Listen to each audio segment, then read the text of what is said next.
저희 학교의 주요 교육들 중에서 이제 이중 언어 교육에 대해서 조금 얘기를 해보려고 합니다. 근데 단순히 이중 언어 교육만 얘기하려고 하면 좀 좀 너무 뻔한 얘기들만 하게 될 것 같아서 좀 AI 시대와 관련지어서 이 이중 언어가 어떤 효과성을 갖고 있는가 이런 것들을 좀 얘기를 해볼까 합니다.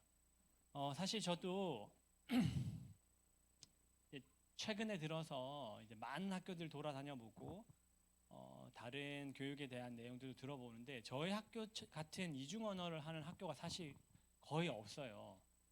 뭐 이제 뭐 흔히 말하는 이제 한국형 대안학교들 아니면 뭐 국제학교들 이런 식으로 나누다 보면 이렇게 언어를 두 가지 언어를 거의 뭐 이렇게 반반 이렇게 하면서 학생들에게 이런 이중 언어 교육을 제공하는 곳이 없는데 저희가 거의 한국에서 유일한 독특한 형태의 학교입니다. 네, 물론 저희가 국제학교에서부터 애초에 2009년에 출발을 했지만 그 학교에서부터 출발하면서 저희가 갖고 있는 강점들을 강화하고 다른 요소들을 채워 넣으면서 이런 독특한 형태로 발전하게 됐기 때문입니다. 처음부터 애초에 이렇게 할 생각은 없었어요. 근데 이제 나름 좋은 교육을 하려고 하다 보니 이렇게까지 왔었습니다. 그래서 오늘 여러분들과 한번 나눠볼 거는 저도 좀 여러분들하고 문제 제기, 왜 지금 우리가 이중 언어를 해야 되는가 하는 것들하고, 그럼 이중 언어 교육의 이점이 뭘까? 심리적인, 인지 발달적인 측면이랑 심리적인 측면, 실용적인 측면에서 어떠한 장점들이 있을 것인가 하는 것들을 제가 부모님들과 얘기를 나눌 것이고, 그리고 이제 제 뒤에 이어서 권은정 선생님께서 나오셔서 그럼 실제적으로 우리 학교에서는 이중 언어 교육을 위해서 어떤 교육들을 하고 있는가에 대한 이야기들을 나누고 그 뒤에 질의응답으로 마무리 짓도록 하겠습니다. 네, 다음 페이지 보여주시겠습니까? 네, 페이지가 안 넘어가나요? 그 다음 페이지입니다. 네. 제가 사실은 좀 덕후입니다. 이제 그 기계들 되게 좋아하거든요. 기계 뭐 살 수는 없지만 새로운 기계들 나오면 가서 한번 이렇게 이제 애플 스토어에 가가지고 껴보고 막 신기해 이런 것도 다 해보고 유튜브로 다 찾아보고 하는데요. 최근에 이제 되게 나온 것 중에 기대하는 것 중에 하나가 바로 이겁니다. 실시간 통역되는 에어팟. 원래 이제 나오려고 했는데 이게 좀 기술적인 문제로 좀 더 미뤄졌어요. 출시가. 왜냐하면 그만큼 그 실시간 통역이 어렵기 때문이에요. 근데 그럼에도 불구하고 요즘에 나오는 통역기들 보면 상당히 통역기들의 그 수준이 좀 예전에 비해서 높아졌습니다. 한 뭐 7, 8년 전만 해도 이거 못 쓰겠다 싶을 정도였는데 지금은 그럭저럭 쓸만해요. 그럭저럭 쓸만합니다. 그럼 이제 시간이 점차 지나면 이제 다른 언어, 하나의 언어, 자기가 모국어로 갖고 있는 언어 외에 두 가지, 세 가지 언어를 하는 것이 과연 이게 좀 의미가 있는가? 여기서 분명히 들려오는 말을 그 자리에서 실시간으로 번역해서 나한테 얘기를 해줄 텐데 이게 과연 큰 의미가 있을까 하는 그런 질문들을 하게 됩니다. 그죠? 근데 뭐 이거는 좀 그래도 고차원적인 질문이라면 좀 더 아주 손쉽은 질문 차원으로 가면 수능 언어 있잖아요. 수능 언어 요즘 다들 입시에 이제 관심이 많은데 수능 영어 시험이 과연 영어 능력을 온전히 평가하는데 적절한가 하는 거는 뉴스에서도 많이 보잖아요. 그죠? 그 유명한 그 타일러가 나와서 이제 뭐 자기는 우리나라 그 수능의 국어 시험은 거의 100점 가깝게 맞는데 영어 시험은 꼭 몇 개씩 틀린다. 라는 뭐 그런 말을 할 정도죠. 그죠?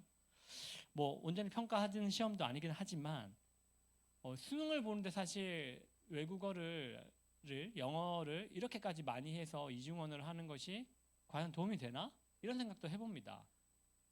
그러니까 영어를 잘하는 거 좋긴 하겠지만 이게 시험 보는데 할 만큼만 하면 되지 이렇게까지 해야 되나? 이런 질문들도 하게 되죠. 그죠? 이제 그런데 이어서 오늘의 얘기 이런 문제 제기에 이어서 저희가 한번 부모님들이 잠깐 서로 간에 얘기를 해보셨으면 좋겠는데 여기 보면 대부분이 이제 여기 아이들 여기 학교에 보내시는 분들이잖아요. 우리 아이 학교 다니면서 이중 언어 특히 뭐 영어에 대해서 좀 더 많이 하게 되면서 우리 아이가 이런 면이 좀 달라졌다 발전됐다 하는 면들 있으세요? 있어요, 어머니? 네, 어떤데요? 네, 네,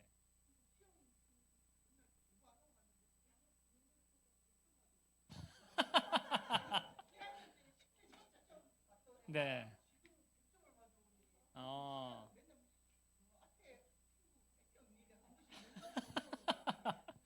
그러니까 좀 더 자연스럽게 언어를 하게 됐다 이런 거죠. 네, 그죠? 또, 네, 네,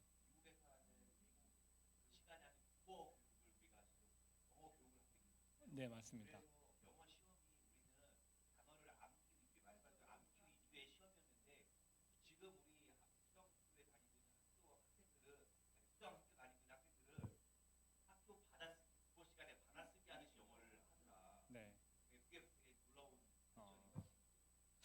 네, 어, 네, 네. 그런 것들. 감사합니다. 감사합니다. 어,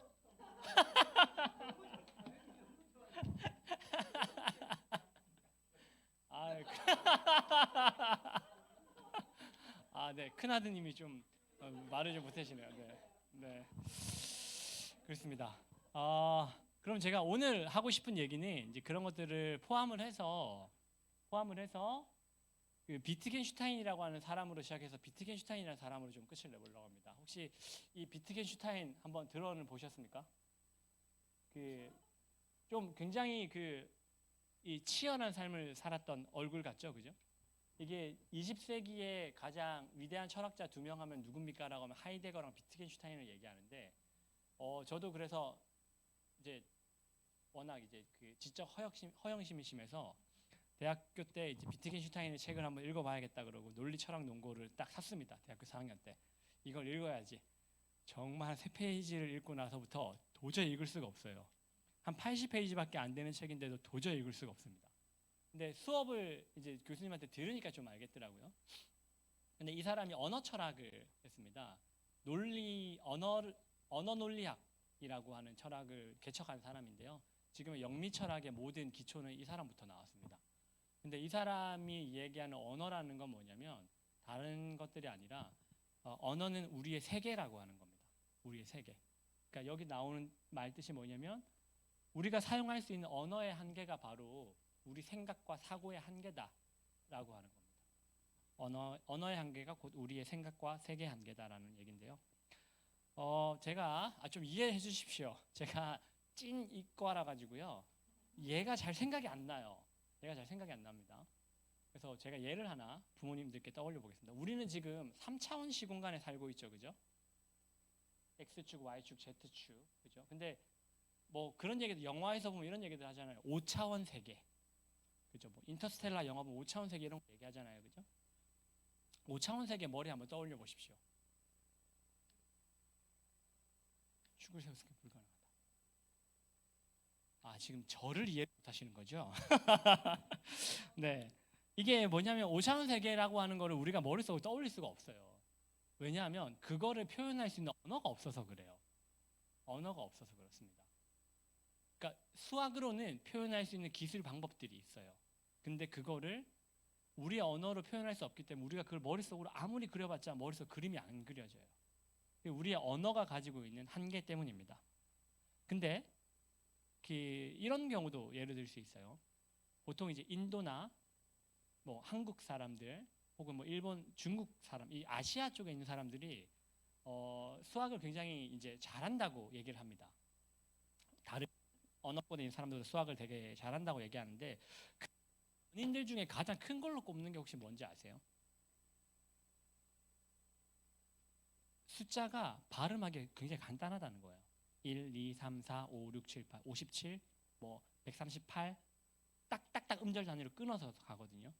근데 영어는 꼭 그렇지 않아요. 147을 표현하면 우리는 247을 표현하면 247. 영어는 247 이렇게 가야 되거든요. 일단 좀 길어요. 그리고 이거는 진짜 획기적이라고 얘기를 하는 그 수학계에서 획기적이라고 얘기하는 게 있습니다. 구구단. 매우 간단하잖아요. 그죠? 2는 4, 그죠? 8, 7, 56. 근데 영어에서는 8, 7, 56 하면 8 times 7 equal 40. 이게 끝났어요, 이미. 네, 안 되는 겁니다. 네. 그러니까 그런 이제 언어가 어떠한 것들을 해왔느냐에 따라서 그 언어를 통해서 이제 우리는 생각하게 되고 그 안에서 사고방식을 굳혀가게 하는 겁니다. 여기 보시면 제가 이런 거를 해서 했는데요. 하나 예를 들어 보겠습니다. 여러분들 중에 지금 이제 애플 제품을 쓰시는 분들도 있고 핸드폰을, 스마트폰을 아니면 이제 구글에서 만든 운영 체제를 갖고 쓰시는 핸드폰을 쓰시는 분들도 계실 겁니다. 근데 애플에서 쓰고 있는 이제 프로그램 안에서 만든 이제 뭐 이제 문서 자료를 다운받아서 구글에서 기반으로 만든 그 프로그램에다가 넣어서 전송을 하면 전송은 됩니다. 근데 문제는 뭐냐면 파일이 읽히지가 않습니다. 파일이 읽히지가 않습니다. 우리의 뇌가 마치 그래요. 저도 지금 이제 결혼한 지 8년 됐습니다. 지금 8년 이제 9년 뭐 이렇게 9년 됐구나. 9년 됐는데 아직도 옆 사람이 잘 이해가 잘 안 될 때가 있습니다. 그죠? 이해가 잘 안 될 때가 있어요. 뭔가를 얘기를 했는데 그게 제 머릿속에 그 사람이 가지고 있는 그 심각성만큼 받아들이지가 않는 거예요. 그래서 그 말하는 사람이 더 화를 냅니다. 근데 더 화를 내도 저는 그 심각성 자체가 인지가 안 되는 거예요. 왜냐하면 살아온 사고 과정이 다르기 때문이에요. 쉽게 얘기하면 뇌 구조가 달라서 그렇습니다. 그래서 마찬가지예요. 똑같이 이렇게 언어를 갖고 번역기를 돌려서 그냥 그 사람에게 그 지식을 전달한다 하더라도 우리는 그 지식을 fully understand 할 수가 없어요. 왜냐하면 그만큼의 살아온 그 사람의 사고, 그 문화와 과거가 다르기 때문에 똑같은 단어를 듣더라도 받아들이는 입장이 너무 다른 겁니다. 그래서 언어를 번역기를 통해서 단순히 우리가 받아들인다. 그렇다면 그 받아들인 것이 처음 이야기한 사람의 의도가 그대로 전달되는가 하는 것에 대해서는 좀 의문이 든다는 거죠. 왜냐하면 그런 문제가 생기기 때문이죠. 그래서 저희가 얘기하는 게 뭐냐면 두 가지의 언어를 우리가 fully understand 하면서 사용할 수 있고 자유롭게 사용할 수 있다는 것은 두 가지 뇌를 우리 머릿속에 두 가지 사고 체계를 갖고 있는 것이 아닌가 하는 생각들을 우리는 좀 해볼 수 있습니다. 이게 바로 그 이제 아까 얘기한 이 비트겐슈타인이 얘기한 이런 내용들이에요. 우리가 언어를 사용한다는 것, 그리고 새로운 다른 언어 체계를 익힌다고 하는 것은 또 하나의 뇌를, 또 하나의 사고 과정을 우리가 받아들이게 된다는 것, 자연스럽게 내면화하게 된다는 겁니다. 이제 이거를 보면 이제 요즘에 많은 문제가 되고 있는 영어 몰입 교육과 이중어 좀 저희가 볼 수 있습니다. 그 영어 몰입 교육하면 굉장히 어렸을 때부터 아이에게 그냥 영어 공부해라 해서 영어 단어 막 하루에 100개씩 외우게 하고, 그죠?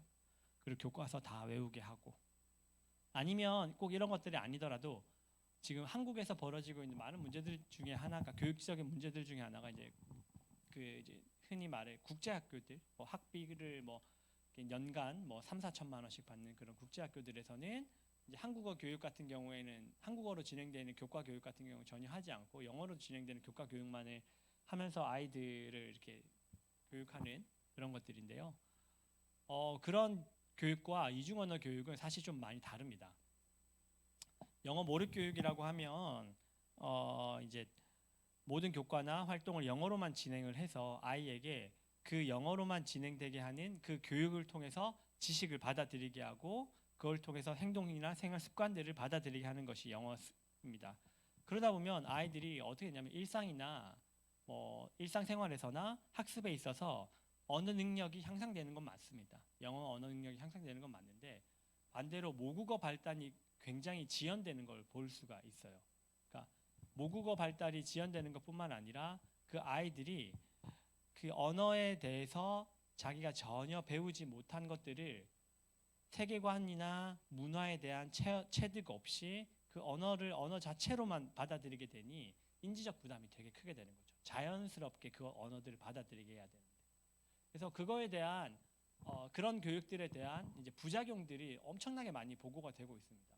왜냐하면 이제 이런 국제학교들이 이제 2000년대 중후반부터 만들어지고 한국 사회에서 많이 이제 유행을 하다 보니까 그게 10년, 15년이 지나고 거기에 대한 이제 부작용들이 이제 연구 결과들로 많이 나오게 되거든요. 그래서 그런 연구 결과들로 인해서 이런 것들이 보인다. 그리고 한국 사회에서 특히나 이 아이들이 살아가는 데 있어서 아주 큰 불리함들을 보이고 있다라는 것들입니다. 근데 이제 이중 언어를 사용하는 경우 같은 경우에는 이제 그것과는 조금 다른데요. 2개 이상의 언어를 체계적으로 배우고 사용하는 교육들입니다. 그렇게 되면 한국어로도 어떤 교과들을 배우게 된다면 그 영어로도 같은 교과들을 배우고 그걸 통해서 안에서 아이들이 똑같은 학습 내용을 2가지 언어로 배우게 되면서 그 안에서 시너지 효과가 발생하고 또한 서로 다른 그러니까 언어를 단순한 도구로만 여기는 것이 아니라 언어를 문화로 여기고 그 문화가 담지되어 있는 철학과 세계관까지도 받아들이게 하면서 아이들이 세계 시민으로 성장해 나가게 하고 사고를 확장해 나가게 하는데 이런 이중 언어 교육이 매우 효과를 보인다라고 합니다. 그럼 이중 언어 교육에 대해서 이제 실제적으로 어떤 효과들이 있는지 몇 가지만 좀 살펴보면요. 이게 사실 다 이거 저도 이렇게 논문 찾아보고 공부해서 말씀드리는 것들입니다.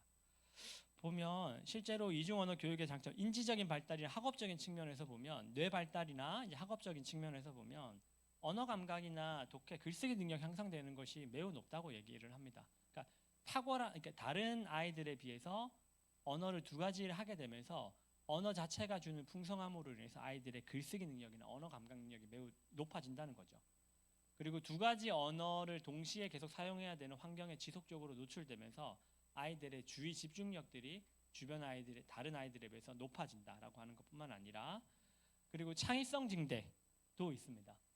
그러니까 서로 다른 문화권이 공존하는 곳에서 아이가 살아감으로 인해서 아이들이 창의성, 다양성을 받아들이게 되고 그 안에서 창의성을 이제 높이게 된다라고 하는 것들과 유연한 사고 가능이 같이 갑니다. 특별히 창의성의 증대 같은 경우에는 한국어랑 영어를 동시에 사용하는 학교에서 이제 더 높게 나타난다고 해요. 저도 이걸 보면서 이제 좀 공감이 갔던 것이 제가 이제 교육 심리학 수업을 들을 때 창의성에 관련돼서 수업하시는 교수님이 그렇게 얘기를 하셨습니다.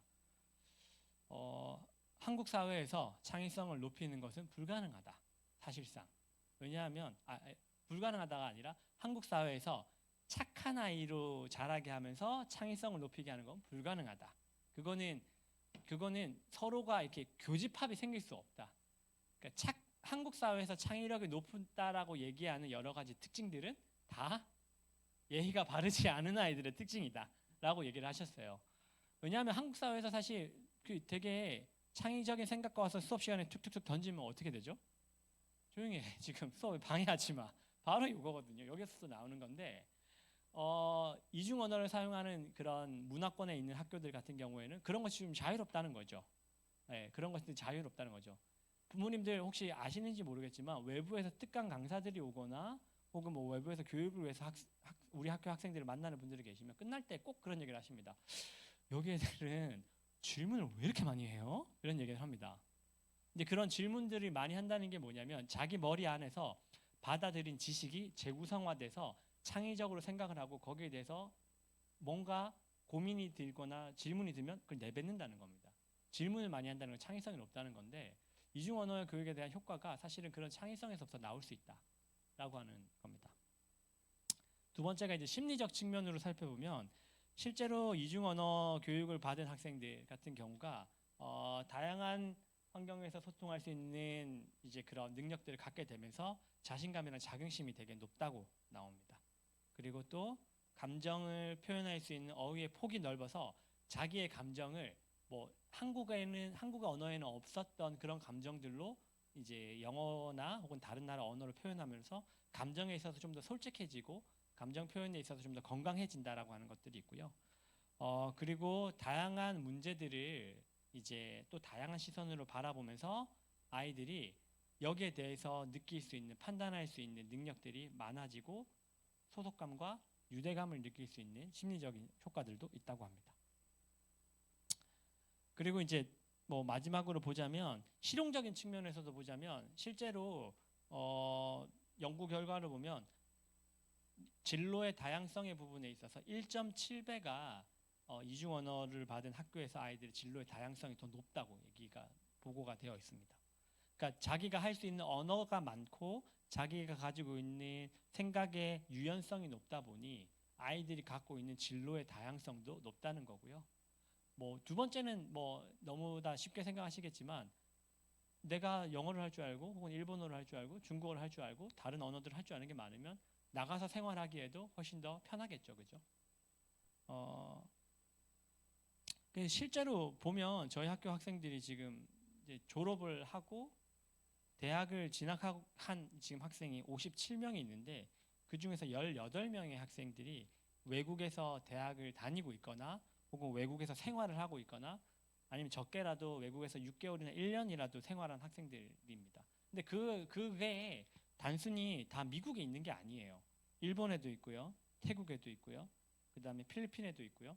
유럽에도 독일에도 있고 스페인에도 있습니다. 그러니까 그게 단순히 그 영어를 잘했기 때문에 그 나라에 가서 사는 게 아니라 이 아이들이 갖고 있는 그 자신감, 외국 나가서 생활하는 데 있어도 나는 뭐 큰 문제 없는데 일본에도 여러 명 가 있거든요. 그런 것들이 아이들이 갖고 있는 창의성들 때문에 국제적인 네트워크를 높일 수 있고 그다음에 그걸로 인해서 뭐 적응력도 높아질 수 있다는 거죠. 그리고 마지막으로 경제적인 이익도 있답니다. 이게 초봉이 1.4배 더 높다. 이런 내용들도 있습니다. 막 확 끌리죠, 그죠? 네. 저도 2개 언어 할 수 있습니다. 네, 서울말과 경상도 말을 할 수 있습니다. 네. 근데 이거를 좀 AI 시대와 관련돼서 한번 생각을 해볼게요. 앞으로 20년 후를 예측한다는 건 사실 불가능한 일입니다. 사실은 20년 후에 앞으로 어떻다라고 하는 거는 사실 누군가가 뭘 얘기한다면 거짓말이거나 아니면 위대한 석학인 겁니다. 그리고 또 어떤 지식이 더 20년 후에 중요할지도 알 수가 없어요. 제가 20살 때만 하더라도 20년 후를 예측해서 지금 생각해보면 뭐가 그렇게 크게 달라졌을까 싶긴 한데 사실 지금 AI가 나오고 범용화돼서 사용되고 있는 이 시점에서 보면 지금부터 해서 20년 후는 정말 예측하기 힘들 겁니다. 어떤 지식이 중요할지 알 수도 없고 어쩌면 지금 우리가 지식이라고 진리라고 얘기하는 것들이 틀릴 수도 있어요. 그러면 우리가 AI 시대에 필요한 미래 인재에게 필요한 건 뭐냐면 역량입니다. 역량. 그러니까 쉽게 얘기하면 기술이에요. 기술. 이 아이가 무엇을 할 수 있는가? 이 아이는 어떠한 것들을 해나갈 능력이 있는가가 중요한 겁니다. 그래서 지금 그 넥서스라고 하는 책에 보면 유발 하라리라고 하는 작가가 쓴 넥서스라고 하는 책에 보면 아주 중요한 내용들이 미래 사회의 인재들에게 필요한 영향들에 대해서 나타냈는데요.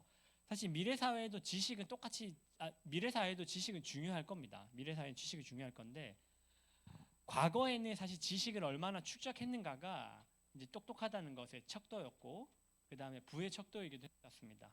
그런데 이제는 그 쌓은 지식이 예전만큼 중요해지지는 않을 겁니다. 당장 저도 요즘에 하는 것들이 뭐냐면 책 같은 거 PDF 파일, 논문 같은 거 PDF 파일로 싹 다 다운받아서 먼저 읽습니다. 그리고 AI한테 그거 다 학습을 시켜요. 야, 공부해. 공부를 시킵니다. 그리고 뭐 하냐면 예전 같았으면 대학원에서 있었던 연구원들이나 뭐 대학원에서 있는 같은 연구실에 있는 사람들이랑 같이 대화를 하면서 그것들을 발전시켰을 텐데 논문 때려놓고 AI랑 대화를 하면서 토의를 합니다. 그런 사회인데 지식 자체를 학교에서 누군가가 가르치고 하는 것이 뭐가 그렇게 중요할까? 지금 이렇게 하고 있는데 20년 후면 저는 뭐 어떻게 하고 있을까요? 그냥 AI랑 컴퓨터로 이렇게 키보드 치는 게 아니라 그냥 이어폰 끼고 대화를 할 겁니다. 그냥 홀로그램을 보면서 그렇게 할 것 같아요. 그래서 미래 사회에서는 좀 더 다른 역량들이 필요할 겁니다. 그래서 가장 중요하게 생각하는 역량이 바로 이거예요. 자기주도적인 학습 역량. 자기주도적인 학습 역량이라는 게 뭐냐면 쉽게 얘기하면 자기 스스로 내가 이 배움을 이어나가야겠다고 생각했을 때 어딘가에서 뭔가를 찾고 자기 스스로 계획을 해서 그 결과물들에 대해서 자기가 평가를 하고 또 다른 학습으로 넘어가게끔 하는, 그러니까 나 스스로 누군가의 도움을 계획을 하고 내가 스스로 그 지식들을 받아들이게 하는 능력인 거예요. 지금 배우는 학습, 그러니까 앞으로도 미래 사회가 계속 바뀔 거면 거기에 맞춰서 자기가 필요한 것들을 계속 배워야 될 텐데, 그 배우는 것, 그러니까 지식 자체가 아니라 배우는 능력을 배워야 된다는 겁니다. 배우는 능력을 배워야 된다는 거죠. 그것이 아주 제일 가장 중요한 능력일 거고, 두 번째가 유연한 사고 능력이나 창의성을 가지고 내 앞에 주어진 문제들을 적극적으로 해결해가는 능력, 이 문제 해결 능력. 그 다음에 세 번째가 바로 이 공감 능력과 소통 능력입니다. 사실 여러분들 많은 부분들도 지금 회사에서도 일하고 하실 텐데요. 그런 분들 꼭 있잖아요. 회사에서 얘기하다 보면 나 저 사람이랑은 진짜 같이 일하기 싫어, 이런 분들 계시죠. 잠깐만요. 그런 분들이 계실 텐데, 그런 분들을 곰곰이 얘기하다 보면 특징이 뭐냐면 말이 안 통한다는 거예요. 끄덕끄덕 하시네요. 맞죠? 말이 안 통한다는 거예요. 근데 그 말이 안 통한다는 게 뭐냐면, 실제로 내가 하는 말을 그 사람이 이해를 잘 못하는 것도 있고, 그 사람이 얘기하는 게 지금 맥락에 너무 안 맞고, 그리고 나도 그 맥락에 안 맞는 말이 어디서부터 온 건지 이해가 안 된다는 거죠. 그러니까 그리고 감정 소통도 안 되고, 그죠? 그러니까 그런 능력, 근데 인간만이 할 수 있는 아주 중요한 능력들이 바로 그런 공감 능력과 소통 능력이라는 겁니다. 타 문화에 대한 다양한 시각들, 수용적인 시각을 받아들이고 소통하고 그것을 표현하고 그걸 통해서 어떤 문제들을 만들어 가게끔 하는 것, 이것들이 중요하다라고 이 유발 하라리가 여기서 얘기를 했습니다. 맞아요, 맞습니다. 그런데 여기 있는 많은 것들이 바로 그 이중언어 교육과 좀 맥이 닿아 있는 부분들이 있다는 겁니다. 사실 지금 학교에서 하고 있는 다양한 교육들의 이제 키워드들이 있는데, 이중언어 교육이 저희 학교를 설명하는 뭐 가장 중요한 키워드 중에 하나긴 하지만 그게 전부는 아닙니다. 하지만 이런 공감 능력이나 소통 능력, 그 다음에 자기주도적 학습 능력이나 이런 것들이 이중언어 교육을 하고 있는 곳에서 매우 탁월하게 효과를 발휘하고 있다는 거예요. 그 중에서 가장 큰 게 바로 공감 능력과 소통 능력입니다.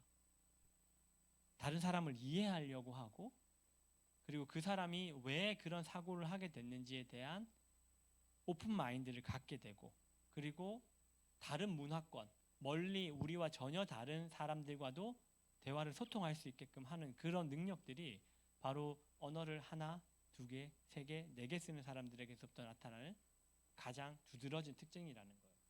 그래서 우리 미래 사회 인재 역량에 있어서도 분명히 공감 능력이나 소통 능력, 문제 해결 능력은 이중언어 교육에서도 도움이 되는 면들이 있다는 겁니다. 그래서 앞으로의 세계는 어쨌든 기술과 사람이 함께 살아가는 미래일 겁니다. 그런데 우리가 살아가는 데 있어서 가장 필요한 소통은 사람과 사람 사이에서만 가능합니다. 근데 그 소통 능력이 바로 우리에게 이중언어 교육을 통해서 더 키워지고 있고, 그 역량들이 우리에게 쌓여가고 있다라는 점이죠. 마무리를 짓겠습니다. 제가 한 시간이 거의 한 5분 정도 지난 것 같아서요. 마무리 지으면 비트겐슈타인이 이제 얘기를 한 부분들을 되짚어 보겠습니다. 다양한 언어를 배우고 다른 사람들과 관계를 맺고 새로운 방식을 이해하고 관계를 맺으면서 공감할 수 있는 것, 이게 미래 사회에서 굉장히 중요한 역량이 됩니다. 함께 일하고 싶은 사람, 함께 대화하고 싶은 사람, 함께 감정을 공유하고 싶은 사람이 되는 것. 많은 일의 부분들이 AI와 로봇이 대신하게 될 거면 우리는 인간에게 남은 고유한 기능들을 더욱더 중요하게 생각해야 될 텐데, 그런 것들이 우리의 이중언어 교육을 통해서 강화될 수 있다라고 하는 겁니다. 앞에서 본 것처럼 그냥 내 머릿속에 있는 거 USB에 다운받아서 이 사람 머릿속에 딱 꽂아서 지식들이 전달되고 감정이 전달될까요? 그러지 않습니다. 전혀 다른 세계를 살아온 사람들이고 전혀 다른 언어들을 쓰고 있는 사람들이라면 그런 일들은 아주 드물게 일어날 겁니다. 그래서 좀 더 열려있는 자세, 사고의 유연성, 창의성, 소통 능력 이런 것들을 통해서 역량을 발달시키고 아이들이 좀 더 건강하게 자라갈 수 있게 되고 미래의 사회에서 자신들만의 역량들을 펼칠 수 있게 되는 게 이런 이중 언어의 교육을 통한 효과성이었다라고 보여집니다. 그래서 단순히 우리 아이들이 영어 시험을 잘 보게 하고 단순히 뭐 수능에서 영어를 좋은 점수를 받게 하는 것 그런 목표들이 아니라 좀 더 우리 아이가 20년 뒤, 30년 뒤, 40년 뒤에도 좀 더 미래형 인재로서 자라가는 데 필요한 교육 방법이었다는 생각을 저도 이 발표를 한 달 동안 준비하면서 알게 된 부분이었다라는 생각이 듭니다.